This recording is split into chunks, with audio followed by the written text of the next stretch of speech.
Buenas noches. Hoy vamos a seguir con la serie de Shiurim de Tanya. Estamos en capítulo 8 y tenemos una visita especial que es el eclipse lunar que pueden ver ahí atrás mío. Ahí es ahí la luna, acá en Montevideo, que es un eclipse parcial, por eso lo van a ver hasta que corre de su lugar. Y si quieren saber algo más sobre el eclipse, lo pueden ver en mi Facebook. Hay un shiur sobre lo que dice el Talmud sobre el eclipse y lo que explica el Rebbe sobre lo que dice el Talmud sobre el eclipse, que sin la explicación del Rebbe me parece imposible de entender lo que dice la Gemara. Entonces, y con la explicación es muy fascinante, así que recomiendo que escuchen ese shiur o que estudien la fuente directamente.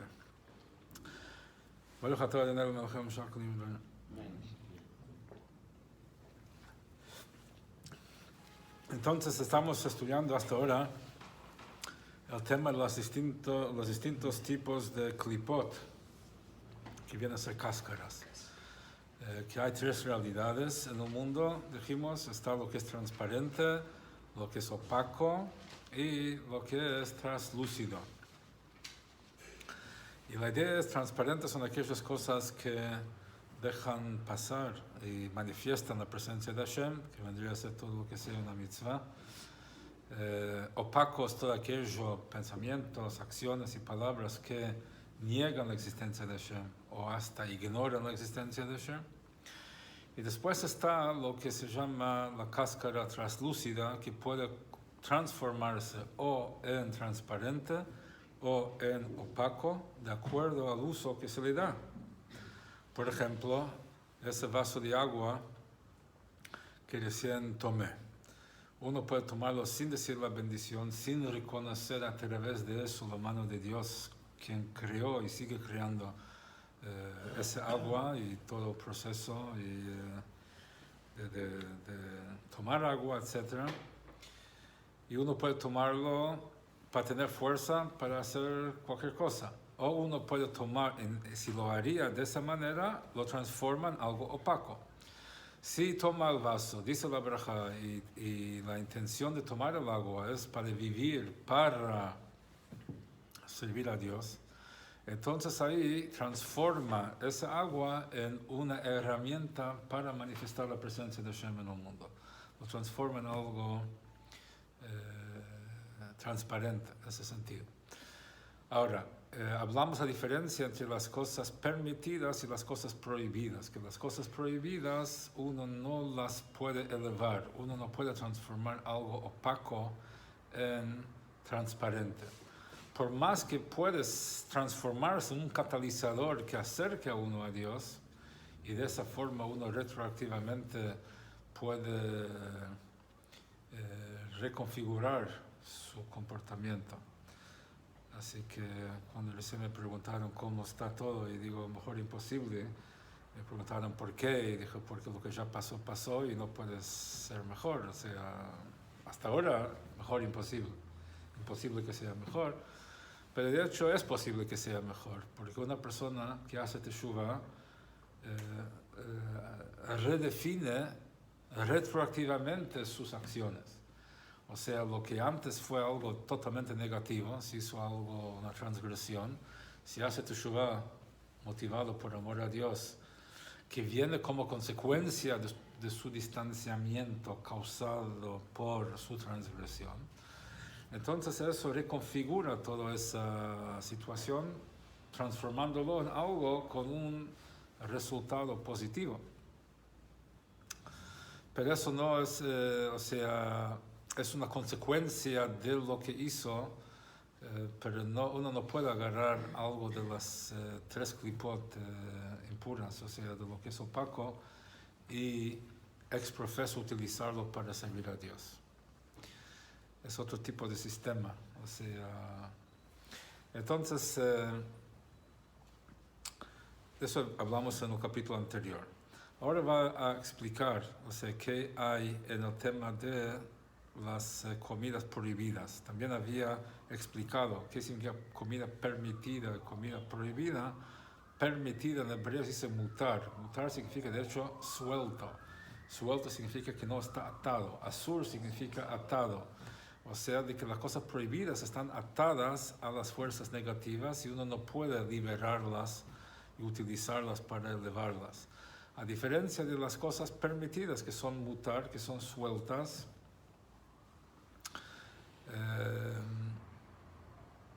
que uno puede elevarlas porque no están atadas. Como escuché una vez de mi amigo el rabino Tzvi Elon, que cuenta que uno quería subir al ómnibus con su perro y preguntó al chofer si puede subir con su perro. A lo que contestó, si es mutar asur, y si es asur, mutar. ¿Qué significa? Que si está suelto sin correa, está prohibido. Y si está asur, atado, mutar, puede subir si está atado.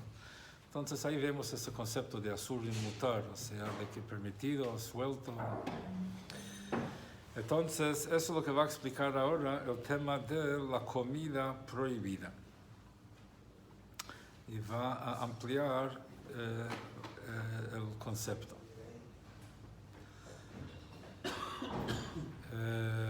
ועוד זאת, y hay otro tema más, במחלות אסורות, en las comidas prohibidas, porque estaba hablando ahí tanto las comidas prohibidas como las relaciones íntimas prohibidas.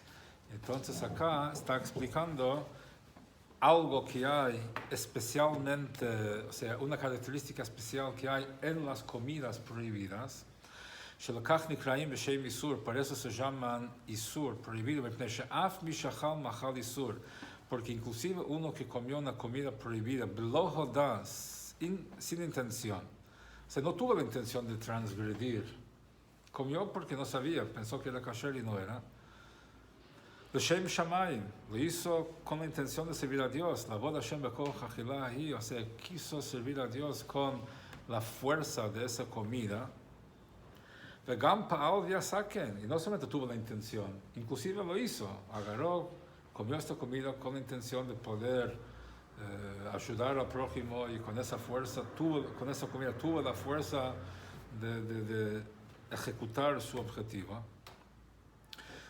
וקרא והתפלל בכוח האכילה ההיא, y estudió Torah y hizo tefilá con la fuerza de esa comida que comió, de esa comida prohibida, sin intención. אין החיות שבה עולה מתלבשת בתיבות התורה והתפילה, la energía que hay en esa comida no se eleva y no se manifiesta en las palabras de Torah y tefilá, del estudio de Torah y la tefilá que hace como haheter, como ocurre con la comida prohibida, con la energía que uno obtiene en la comida prohibida.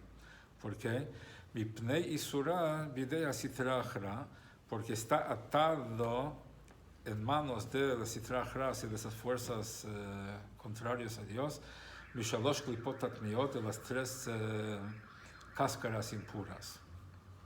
Ve'afilu hu isur de Rabbanan, inclusive si no es algo que está prohibido por la Torah, si no es algo que está prohibido por los sabios, shechamurim divrei sofrim yoter mi divrei Torah, porque son más graves las palabras de los sabios que las palabras de la Torah. Que aquí hay algo muy interesante a aclarar. ¿Por qué decimos de que las palabras de los sabios son más severas que las palabras de la Torah? Porque la Torah revela lo que está bien y lo que está mal, lo que está permitido, lo que está prohibido, lo que está puro, lo que está impuro. Pero los Jajamim tienen el poder de decretar que algo sea permitido o prohibido. Entonces, ellos no solamente revelan, generalmente la tarea de los sabios es entender qué dice la Torah, pero los Jajamim también tienen la potestad de prohibir algo. Y por eso se llama sofrim. Porque ¿qué es un sofer? Un sofer es un escriba. Un escriba escribe. Un libro solamente revela lo que el escriba escribió. O sea, en cierta forma, el escriba es superior al libro. Entonces uno podría pensar de que la última palabra está en la Torá, pero no es así. O sea, de que la Torá dio la potestad a los Jajamín para que ellos definen y determinan las realidades. De hecho, mirando ahora el eclipse que ya no se ve acá,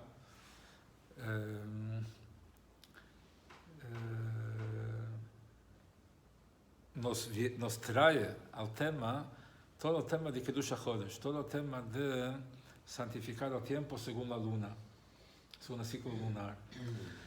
¿Y qué pasa? En la época de la Torá, en la época que recibimos la Torá y durante siglos, se consagraba el nuevo mes de acuerdo a testigos oculares que vinieron al Sanedrín, a la Corte Suprema, dieron su testimonio que vieron la luna nueva, y si la Corte aceptó su testimonio, declaró ese día como Rosh Chodesh, y si no, sería el día siguiente, porque el ciclo de la luna siempre 28 días y un cuarto de día, una cosa así, o sea, entonces, o más. Pero 28 y fracción, y no puede haber un mes de fracción, entonces los meses son o 29 o 30. Y para poder declarar el día 30 como el primer día del mes, hacía falta que uno venga a decir que vio la luna nueva, y si no, se trasladó al día siguiente. La Corte tenía todos los cálculos, igual, tenía los cálculos, pero se necesitaban los testigos no para verificar, sino para constituir. O sea, eran testigos constituyentes, como hay en la Jupá, por ejemplo. En la Jupá hay dos testigos que hacen que el matrimonio tenga efecto. Si un hombre le da un anillo a una mujer y le dice Ariat Mikudeshet Li V'Tabad Zu Kedat Moshe Israel, y no hay dos testigos presentes, no es que están casados y nadie sabe. No están casados directamente, porque al no haber dos testigos, falta la constitución del acto, o sea, no pasó. Y lo mismo pasa con la luna, que eran dos testigos que constituyeron eso. Ahora, ¿qué pasa? El tema es ¿qué determina el nuevo mes? El fallo del Sanedrín. Y ellos fijan la realidad, definen la realidad, a tal punto que Dios mismo dice, yo cuando celebro yo la festividad, de acuerdo a cuando Sanedrín lo determina. Ellos determinaron que tal día es Rosh Hashanah, ahí actúo como Rosh Hashanah con todas las energías divinas que corresponden a Rosh Hashanah. ¿Quién lo define? La Corte terrenal lo define. A tal punto, dice el Talmud, de que eso puede tener un efecto, una influencia física, por ejemplo.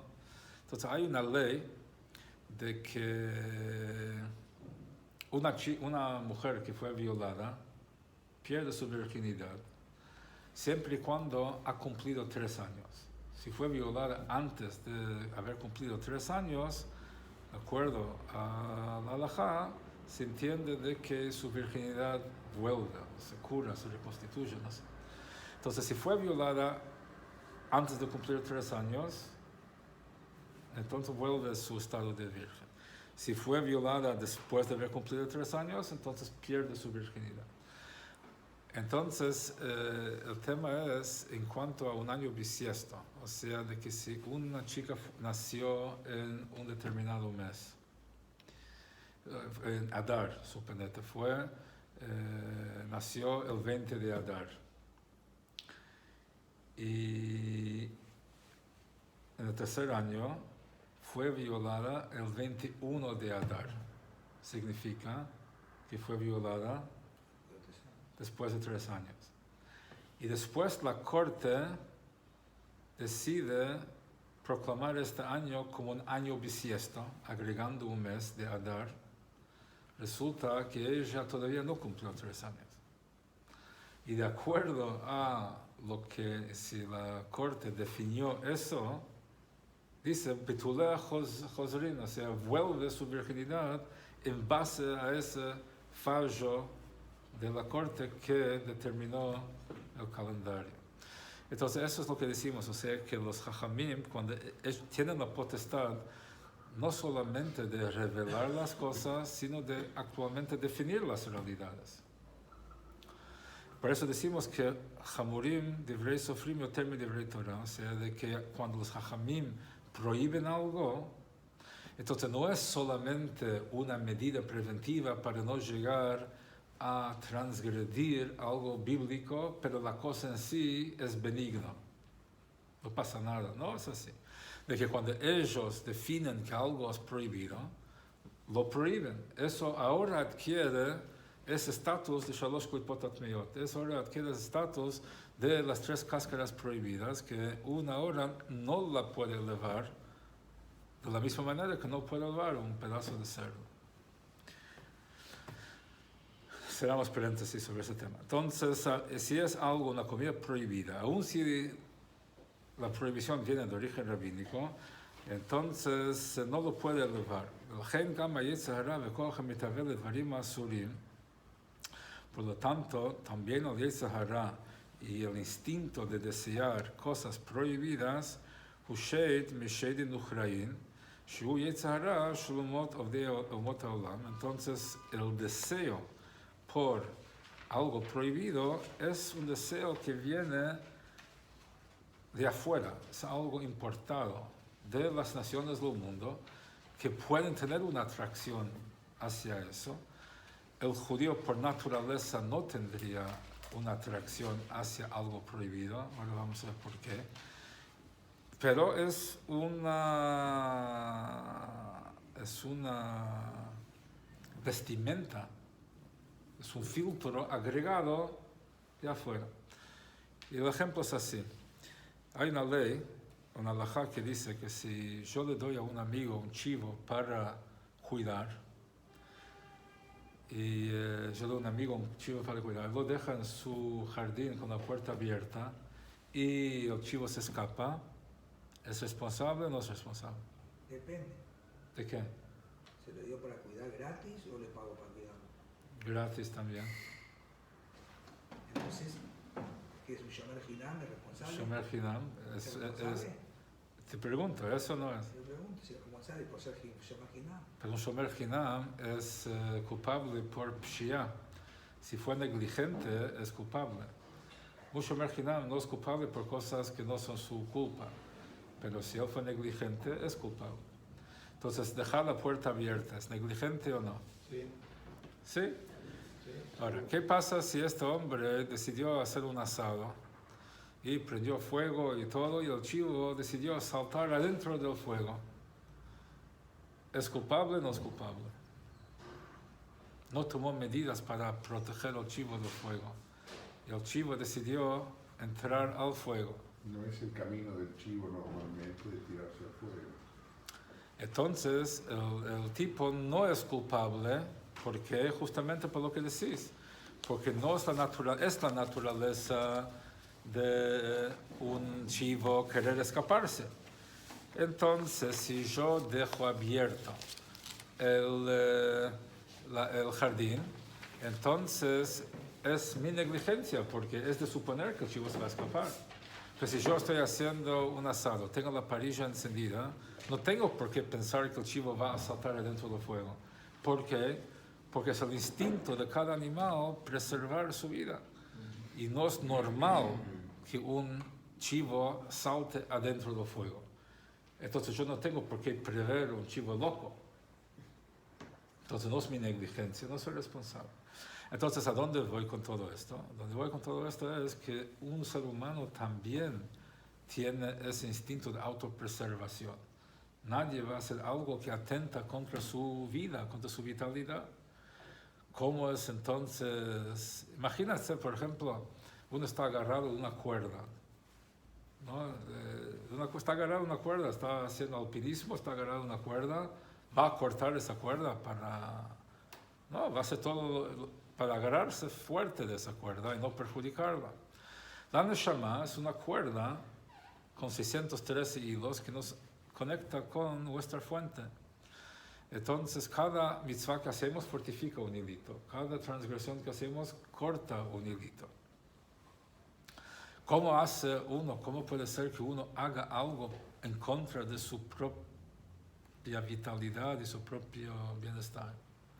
Es porque no está consciente de lo que está haciendo, no se da cuenta que lo que está haciendo atenta en contra de su propio beneficio. No cree que hacer mitzvot está haciendo un favor a alguien, no entiende que eso es algo vital para su bienestar y salud espiritual. Entonces, eso es la idea, que el judío por naturaleza no desea hacer algo prohibido, porque va en contra de su propio beneficio. ¿Cómo es que una persona hace algo? Porque adquieres un gusto adquirido. Es como fumar. Uno no tiene el instinto de fumar. Fumar es algo que asquea a la persona. Lo hace por presión, por curiosidad, por lo que fuera, hasta que lo invade y lo adquiere como una naturaleza propia y después ya tiene las ganas de fumar, pero no es algo autóctono, es algo foráneo que lo invadió hasta formarse parte de él. Entonces eso es lo que está diciendo acá. El deseo de hacer algo que proviene de las cáscaras opacas, de las cosas que ocultan, nos separan de Dios, eso no viene de fábrica. Eso es algo que adquirimos al estar expuesto a eso y también al dejarse seguir las ganas por las cosas permitidas. O sea, una persona que come tanta cosa permitida sin intención más allá de satisfacer su propio paladar y estómago, eso ya lo hace insensible también hasta que puede llegar al punto de la opacidad de querer cosas prohibidas. Por ejemplo, en la Torá, si una persona transgrede muchas transgresiones, o sea, hay muchas transgresiones, hay muchas prohibiciones cuya transgresión implica tener un sacrificio de expiación. Si uno lo hizo sin querer, inintencionalmente. Si lo hizo intencionalmente, hay castigos más severos. La pregunta es por qué tengo que tener una expiación por algo que hice sin querer. Si lo hice intencionalmente, soy responsable. Si lo hice sin querer, pues sin querer, porque soy responsable. Entonces, una explicación es de que yo no soy responsable por lo que hice sin querer, soy responsable por haber llegado a un punto de insensibilidad tal que puedo hacer algo eso sin querer. ¿Alguna vez a alguien se le ocurrió salir de la casa desnudo sin querer? Me olvidé de vestirme, salí sin querer. A nadie se le ocurre eso. ¿Por qué? Porque está tan profundamente arraigado en uno de que no puede pasar sin querer. El hecho que uno pueda hacer sin querer implica que no estaba tan algo sin querer, es porque la cosa no era tan imposible de que pudo llegar a hacerlo sin querer. Entonces, es responsable por haberse llevado a un punto tal donde puede llegar a hacer algo así sin querer. Entonces, eso es algo parecido que estamos diciendo acá. Una persona tiene ganas de comer treif. ¿De dónde vienen las ganas de comer treif? No es algo natural. Es un resultado de haberse dejado comer tanto, o sea, comer por comer, sin pensar que la comida es para servir a Dios o cumplir una función. Y estar expuesto a un ambiente donde está bien para ellos comer treif. Una persona no judía que come treif no le pasa nada, ni está en falta, ni está transgrediendo y está todo perfecto. Entonces, es como, pero eso lo puede invadir. Entonces, en cambio, el Yetzer Hara, y el deseo y la atracción a cosas permitidas, la malota, para llenar su deseo, sus ganas, eso es el Yetzer Hara judío. ¿Por qué? ¿Por qué? Porque cuando el judío cede a su instinto animal, es algo que, si bien en un momento es algo que niega a Dios, porque está comiendo solamente por su deseo y sin pensar en algo más allá de su instinto animal, pero por ser algo permitido, puede eventualmente usarlo para servir a Dios. Si después se recapacita, entonces esa energía de la cosa permitida la puede usar para bien, no es algo intrínsecamente negativo como sería algo no kasher. Entonces, por eso dice de que eso está dentro del rango de lo que el judío puede hacer por naturaleza. O sea, hacer las cosas permitidas sin la intención de conectarse con Dios. Porque puede ser atraído a eso, porque hay marcha atrás, o sea, no es algo irrecuperable. En cambio, hacer algo que no tiene salvación, no tiene una forma de recuperarlo, uno no tiene atracción a eso, no es algo que tendrá ganas de hacer.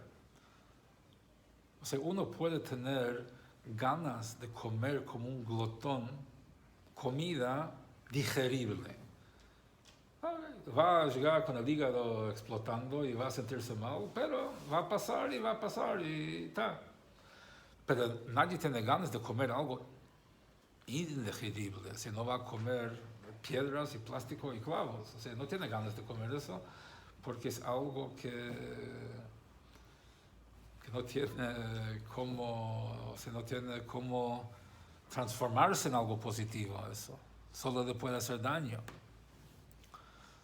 ¿Sí? Entonces, otras cosas dañinas que le pueden hacer daño. Pero no obstante, dice, ¿entienden dónde estamos? Yud Gimel, la cuarta línea. ¿Lo tenés ahí? Sí, la cuarta línea. No obstante, antes que esa comida vuelve a elevarse y vuelve a ser utilizado para Kedusha, Husitra Acharav y Klipa, es del otro lado y es cáscara. Vegam Acharkach, ¿por qué? Porque hasta no utilizar esa fuerza para servir a Dios, uno comió solamente para subsistir y existir y satisfacer su paladar. Eso es algo que ignora la existencia de Dios. Entonces, antes de llegar a transformarlo, o sea, después, o sea, siendo de que antes que lo transformó, es Yitrachar y Klipa, Vegam Acharkach, y también después, perdón, el residuo, una marca de eso sigue pegado al cuerpo. ¿Por qué? Porque el cuerpo digiere, el cuerpo absorbe, y eso que absorbió, comida que fue comida sin esa intención. Entonces queda ese residuo, por más que a partir de cierto momento utiliza todo eso para bien, pero lo que ya fue absorbido, lo que ya fue utilizado, eso queda ahí. Diot que me col machalo mashke, siendo de que cada comida bebida nace tekev damo basar mipsaro, enseguida se transforma en su cuerpo y sangre. Entonces, por más de que uno después hace las cosas bien, quedó algo ahí, un residuo negativo. Pero la gente se guf le jibuta kever, por eso el cuerpo necesita jibuta kever, que es un sacudón de la tumba, se llama, el nakotó de Taró, para limpiarlo y purificarlo, mitumato, de la impureza shikibel banat olam azevet hanugav, que recibió del placer de este mundo, y su goce mitumat klipat noga, de la impureza de la cáscara translúcida, de shedin yudain y del yetzer hara judío, o sea, las cosas permitidas que uno disfrutó y gozó sin ninguna intención más allá de eso. A menos uno que no tuvo placer de este mundo toda su vida como Rabbeinu Akadosh. Rabbeinu Akadosh fue la viuda Nasi, el recopilador de la Mishnah, que fue un hombre muy, muy piadoso y a su vez un hombre muy, muy rico. O sea, de que dicen el Talmud que nunca faltó comida de todo tipo en su mesa, no importa la estación, les importaba, traía, tenía todo, nunca le faltó nada. Y antes de fallecer, cuenta el Talmud que levantó sus 10 dedos a Dios y dijo, mira, o sea, que Dios es testigo que estos 10 dedos nunca disfrutaron de este mundo. Y la explicación es, nunca disfrutaron sin un objetivo para servir a Dios. O sea, nunca disfrutaron solo por disfrutar, ignorando el objetivo por el cual Dios creó las cosas. Entonces, para la mayoría de la gente en su vida comen y comen para disfrutar y no todos podemos estar con esa presencia constante de comer o disfrutar del mundo únicamente para servir a Dios a través de eso. Entonces, por lo tanto, queda ese residuo en el cuerpo que hace falta limpiar de alguna forma después que uno se va de este mundo. Dvarim betelim beheter, y después con las cosas, dvarim betelim son pavadas que uno habla, hay cosas que no tienen ningún valor. Pero, por ejemplo, si no son cosas prohibidas, no es que está hablando mal de nadie, está hablando cosas que no tienen ningún valor. Pero permitidos, que por ejemplo, un ignorante que no sabe estudiar, no puede estudiar, entonces en vez de estar haciendo algo prohibido, hace algo que no tiene ningún valor. Entonces, entonces va a necesitar después purificar su alma de la impureza, de esta impureza de klipa, a través de volver en esa onda cósmica, como Shekatuv, Bezor Pashat B'Shalach Daf Nun Tet, como dicen los Zohar. ¿Qué es esa onda cósmica? Es de que se explica, es una onda. Una onda es tirar una cosa de un lugar a otro. ¿Sí? Pones una piedra, lo tiras de acá para allá. Entonces, eso es lo que hacen con él, con su alma en el otro mundo. Lo tiran de un lado al otro. ¿Y qué significa lo tiran de un lado al otro? Es una cuestión, se explica, de que qué es, o sea, de que le ponen de una realidad a otra realidad como para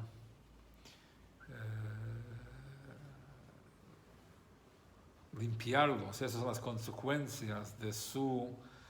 O sea, la idea es esa realidad imaginaria, porque una persona que son dvarim betelim, cosas que no tienen una realidad, no tienen una sustancia. Entonces el castigo que le hacen es de que le hacen pasar a su alma de una realidad imaginaria a otra, o sea, de que pasa de una cosa a otra, que eso de alguna forma sirve para limpiarlo de su comportamiento similar de alguna forma a eso.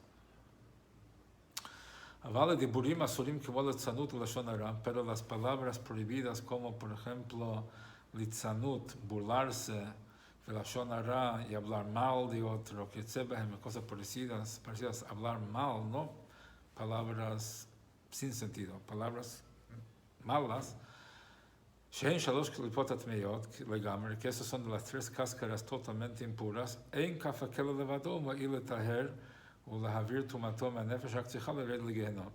entonces no alcanza con esa onda cósmica que tiene su neshama de un lado a otro, de una realidad a otra, y que eso lo hace sufrir, sino que tiene que pasar, tiene que limpiarse, depurarse de las shalosh klipot atmeyot que había absorbido en su alma, y para eso hace falta bajar a Genom. O sea, como uno pone la ropa a limpiar, entonces hay en agua fría, agua caliente, con detergente, sin detergente, depende de cuán manchado esté. Entonces algo parecido pasa con la neshama, después que se va de este mundo, pasa por una lavandería espiritual para limpiarla de todas las cosas adheridas. ¿Qué quiere decir eso? Es una cosa no tan difícil de entender. La idea es de que una persona, las acciones tienen consecuencias. Si uno hizo algo o no hizo algo, la cosa se hizo o no se hizo. Y si hiciste, tiene sus consecuencias. Y si no hiciste, tiene sus consecuencias, para bien y para mejor. Ahora, a veces en un momento uno no está consciente de lo que hizo o no hizo. En un momento uno no se da cuenta ni de la oportunidad que dejó pasar, ni de la macana que se mandó. Porque en el momento no se da cuenta de sus consecuencias. En el momento que uno se da cuenta de las consecuencias de lo que hizo o no hizo, ahí es que valora, o ahí es cuando puede reaccionar frente a lo que hizo o no hizo. Entonces, en este mundo físico, que tenemos el cuerpo físico que tapa como filtro la cognición de la persona. Entonces ahí puede pasarse percibido que hizo, que no hizo. Pero después que se va ese filtro distorsionador, es ahí que la Neshama ve sin filtro y sin límite, y es ahí cuando valora lo que hizo y cuando se arrepiente de lo que hizo mal o no hizo. Eso viene a ser el paraíso e infierno en palabras sencillas. O sea, la persona que sufrió toda esta vida, sufrió la vida, pero después se llega a darse cuenta de lo que ganó a través de todo eso. Muy sencillo, uno tiene opciones para ser vivo o para ser noble, ser honesto o deshonesto, ser correcto o incorrecto. Entonces uno piensa tanto sacrificio que uno está haciendo para hacer lo correcto en vez de hacer lo que conviene, hacer lo que tiene que hacer. Sí. Se puede ser honesto sin sufrir también. No, se puede, pero estamos hablando donde ser honesto implica un esfuerzo. Sí, el esfuerzo sí. ¿Cuántos son 2 más 2? Sufrimiento. ¿Cuántos son 2 más 2?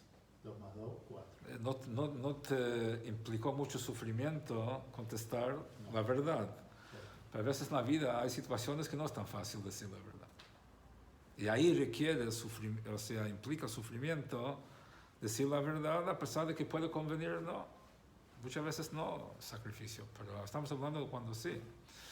Entonces uno puede pensar que está perdiendo, de acuerdo a las reglas de juego de esta cancha.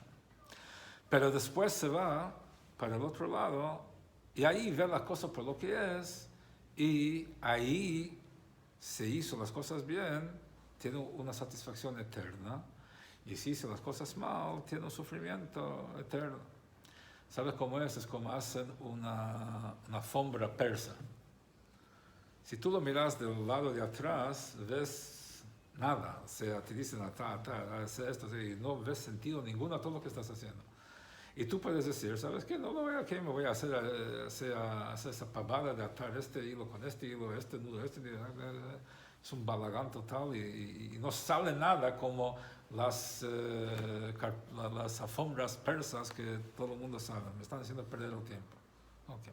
Después termina la hora de la prueba y te muestran del otro lado qué hiciste. Entonces, él que estuvo ahí siguiendo las instrucciones y sufriendo 1 hora, 2 horas, haciendo supuestamente nada, le salió una alfombra preciosa. Y el otro, que era un gran joven, que no iba a perder su tiempo, termina con una alfombra sin terminar y sin hacer. Entonces, es un ejemplo que este mundo vemos las cosas de cierta manera. Pero eso es solamente un paréntesis de nuestra existencia. Después pasamos a ver las cosas, o sea, antes de bajar este mundo vemos las cosas de otra manera, y después lo vemos de otra manera, y acá lo vemos de otra manera.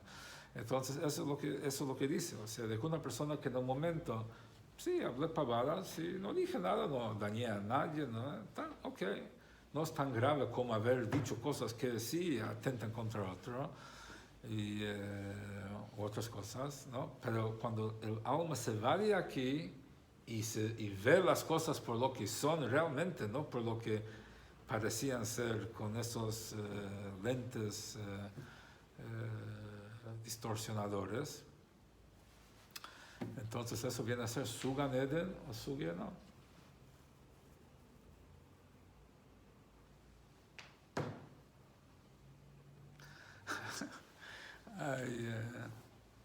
Bueno, seguimos.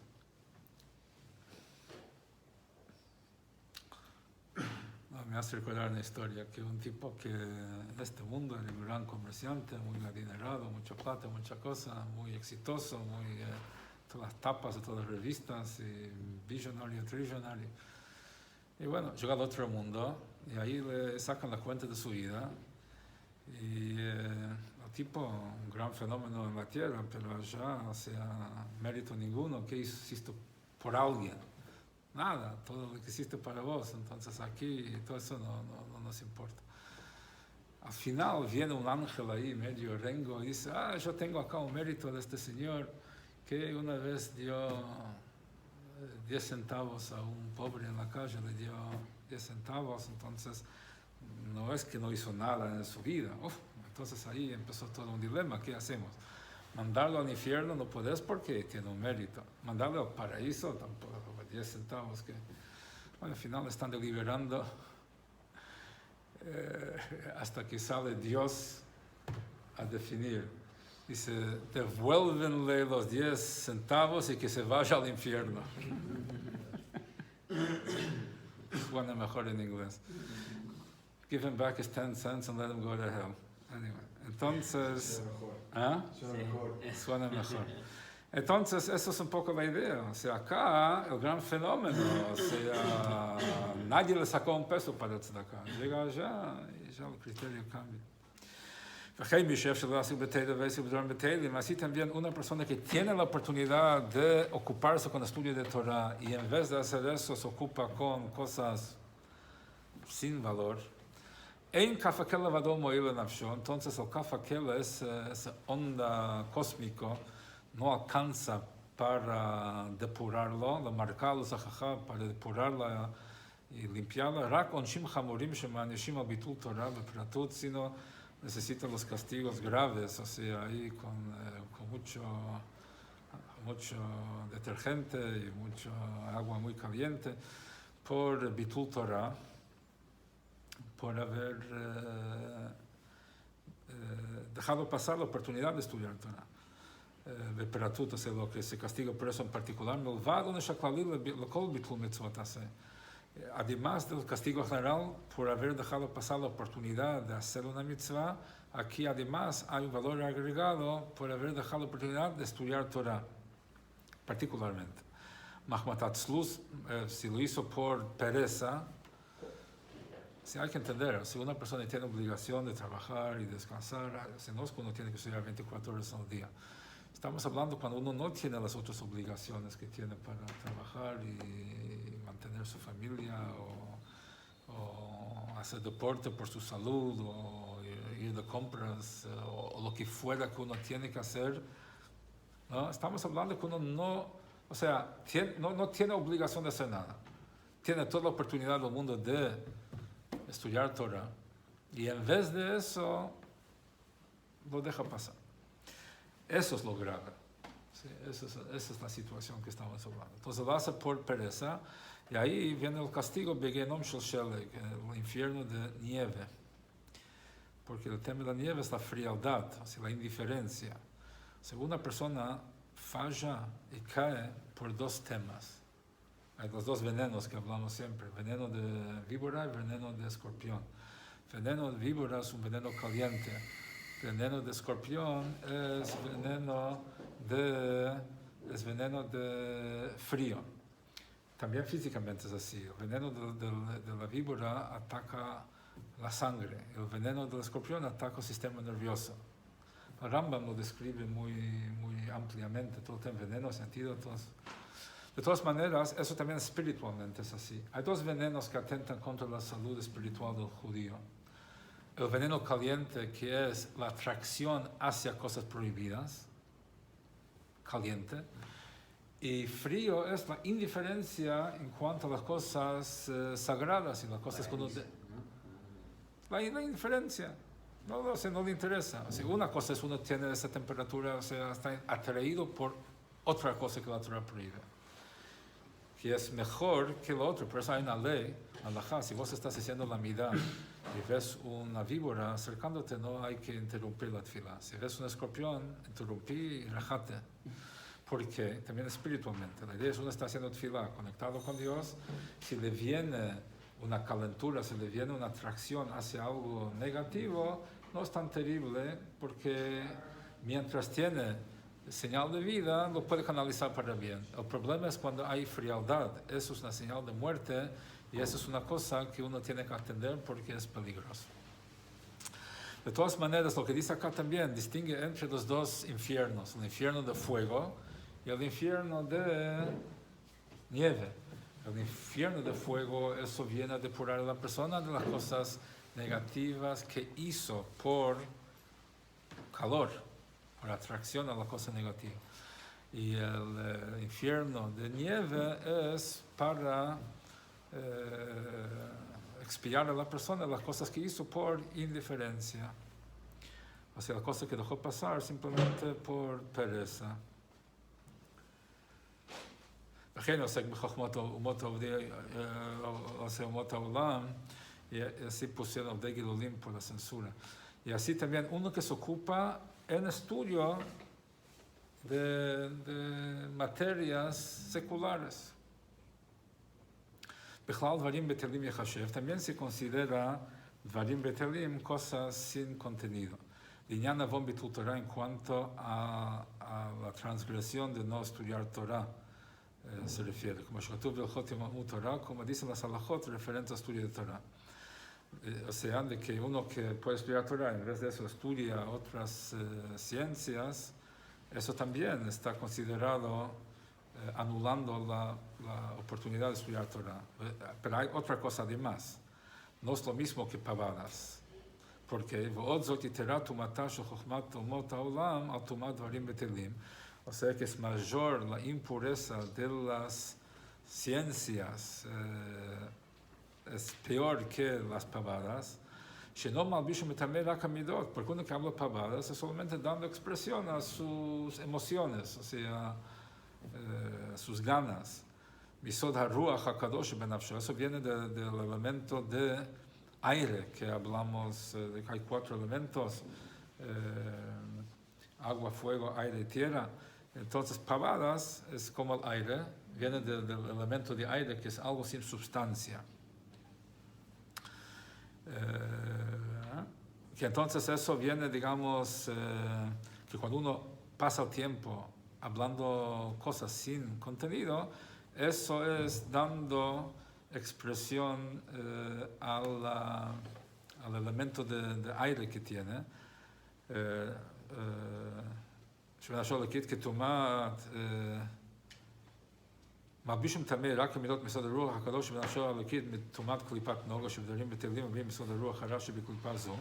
Entonces uno que habla pavadas está dando expresión a esa faceta de aire sagrado que tiene y lo está encauzando a través de una expresión impura de esa cáscara translúcida, בנפשו בעמית, ולא בחינת חב"ד שבנפשו, מאחר שהם דברי שטות ובורות שגם השוטים והמרירות יכולים לדבר כן. O sea, una persona que habla pavadas, ¿qué es lo que está, qué parte de sí está activando e involucrando?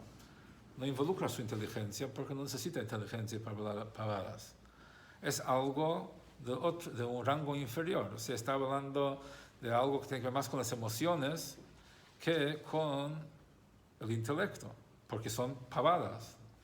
En cambio, una persona que mete su cabeza en ciencias está usando su capacidad intelectual, que es algo mucho más profundo que uno tiene, y lo está encauzando en algo que viene de esa clipa, de la cáscara translúcida,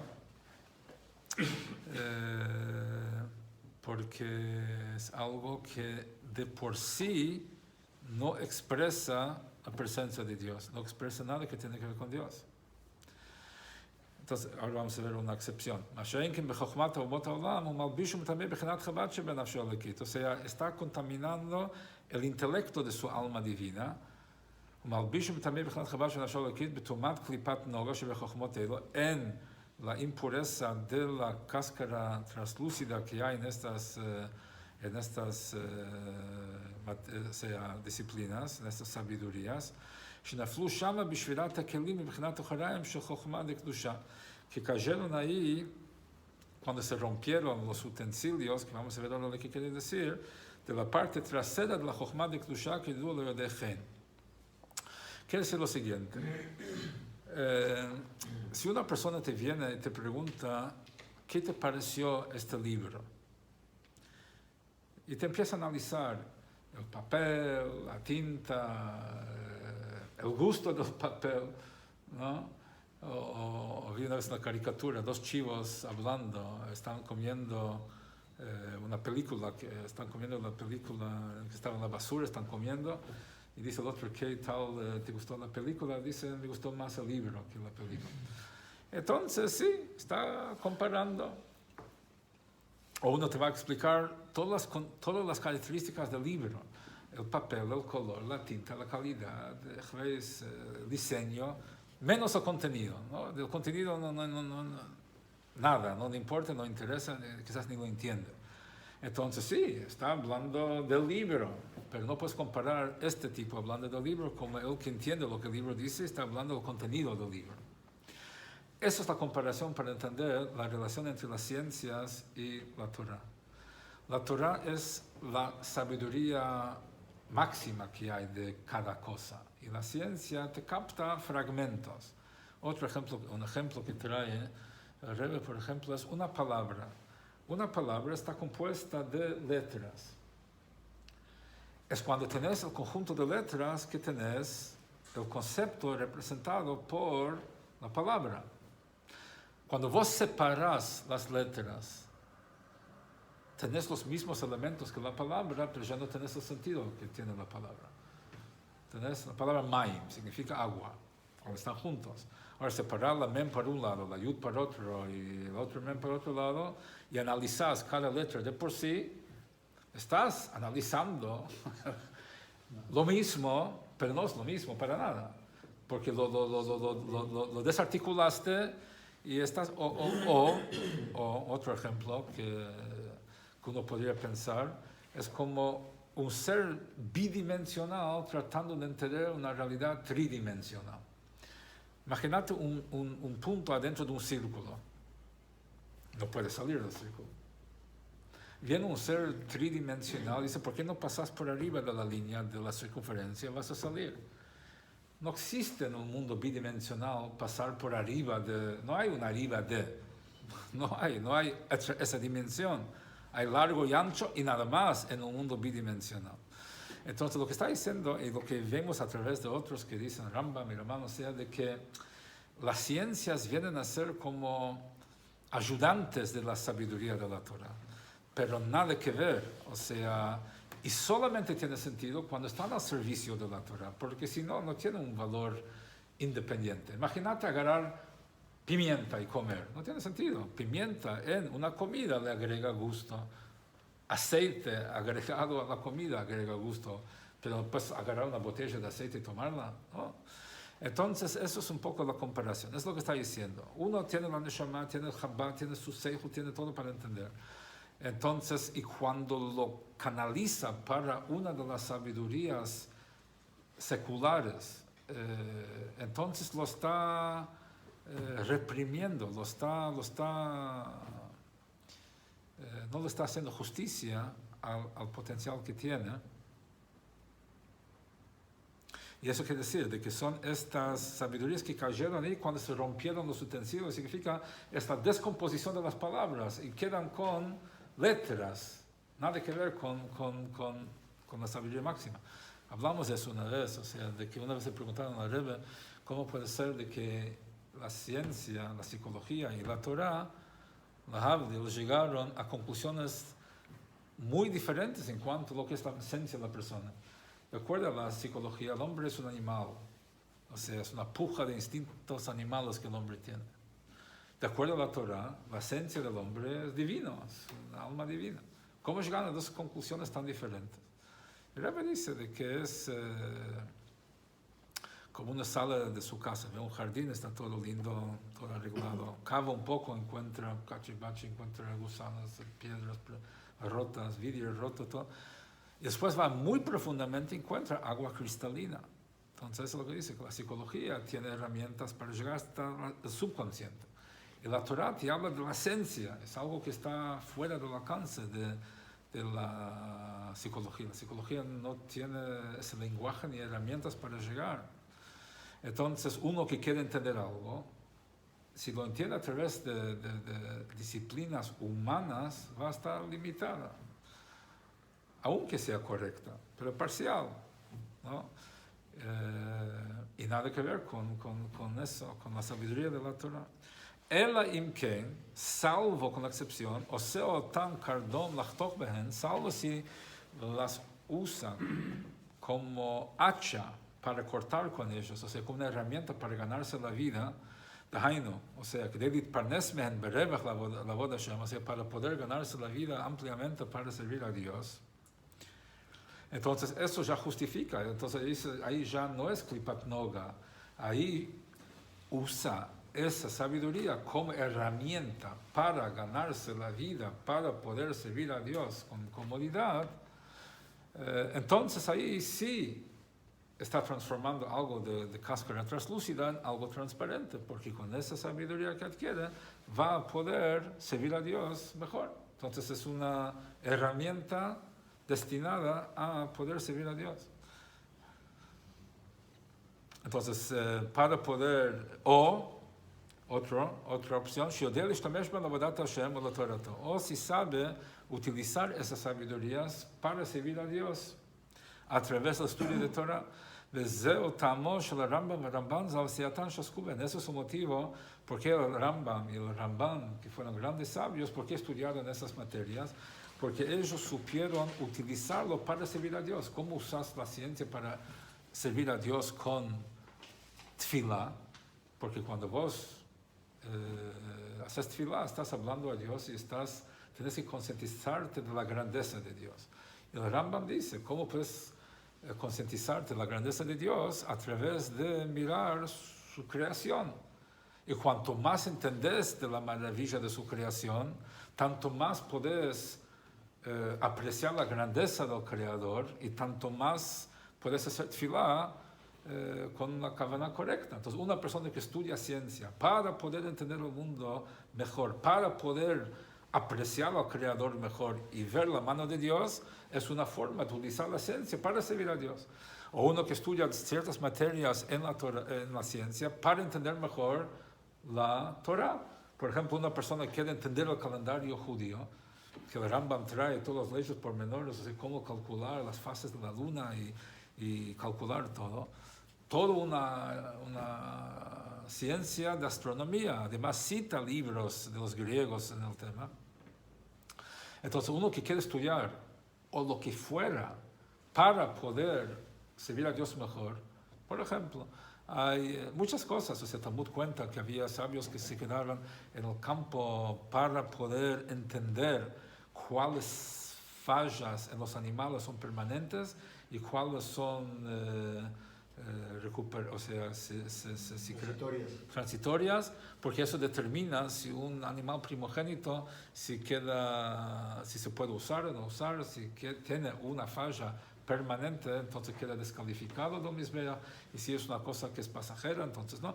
¿Cómo puede uno saber? Este sabio del Talmud se fue al campo con un campesino, con un pastor que le enseñe todo. Entonces ahí fue a estudiar ciencias para poder entender la Torah mejor. U otras cosas de ese índole, ¿entendés? O una persona, por ejemplo, quiere saber, mira, por ejemplo, el tema de usar un micrófono en Shabbat, o un barco en Shabbat, ¿no? Que había una época que había grandes controversias sobre el tema de usar o no barcos de israelíes en Shabbat. El Rebbe estaba muy en contra. ¿Por qué? Porque se puede viajar en un barco en Shabbat siempre y cuando la tripulación... ¿Ah? Estés arriba del barco, ¿no? ¿Qué? Se puede viajar siempre y cuando estés arriba del barco, ¿no? No, sí, si no estás arriba del barco no se puede... No, pues estás arriba del barco antes de Shabbat, te digo. Sí, pero aparte de eso, tiene que ser la tripulación, tiene que ser no judía, y la mayoría de los viajeros tienen que ser no judíos. Ahora, en los barcos israelíes no sucedía eso. Ahí la mayor tripulación eran judíos y también los viajeros. Entonces había gente que quería decir que se puede automatizar todo en Shabbat. Que llega Shabbat, ponen todo automático y no hay transgresión de Shabbat. Porque es todo automatizado en Shabbat, entonces no hay transgresión. Entonces el Rebbe decía en una de sus cartas, o sea, de que para poder fallar en ese tema hay que saber bien dos cosas: halajá e ingeniería, entender el tema científico y entender la halajá. Entonces, entre los que opinan, generalmente fallan en una de las dos cosas, o que no saben bien las halajot, o que no entienden bien cómo funciona un barco. Yo, que estudié el tema, puedo decir con solvencia de que es imposible poner un barco en automático 24 horas, 25 horas. Entonces, por eso mantuvo su postura. Lo mismo dijo en cuanto a micrófonos, lo que dicen que se puede usar micrófonos Shabbat, también Rebbe decía que no entiende cómo funciona, u otras cosas que no entiende cómo funciona físicamente. Entonces, por eso es de que tienen esa postura. Entonces, ahí uno que estudia, quiere decir, bueno, yo quiero entender cómo funciona eso, para entender el proceso, para poder saber cómo aplicar la halajá en el caso. Entonces ahí sí, es imprescindible. Ahí lo está usando para recibir a Dios. Ahí no es klipat noga. Ahí está tomando algo que es cáscara translúcida y lo está transformando en transparente. Lo está transformando en una herramienta para servir a Dios. No algo que compita con la Torah, algo que esté al servicio de la Torah. Entonces, eso es lo que vimos hoy. Lo que vimos hoy es ese tema, o sea, de que un poco más el tema de lo que es la cáscara translúcida en cuanto a la comida, o sea, de que tiene el potencial de elevarse y hasta el momento de no elevarse deja su residuo, pero las cosas de las cáscaras opacas es más grave. Y así tiene las pavadas que uno habla, entonces tiene un nivel de efecto y las cosas prohibidas tienen, las palabras prohibidas, otro nivel de efecto y eso deja huella y ahí eso se cobra en el otro mundo, en la vida, en el mundo venidero, cuando ahí se ven las cosas por lo que son y el efecto de las cosas por lo que son. Y vimos también ese tema de comidas y el tema es también de dedicar la cabeza. O sea, una persona que quiere dedicar el tiempo para estudiar ciencias, entonces, y quiere estar conectado, tiene que ser, o si es para poder tener parnasá, o si es para poder hacer mejor tefilá o Torah, como dijimos antes, para entender mejor el mundo que lleva a una mayor apreciación de Dios, o para entender las cosas técnicas de una forma que ayude a que una persona pueda aplicar la Torah o entender la Torah mejor. En esa forma está tomando algo de por sí neutro y transformando en una forma de conectarse con Hashem.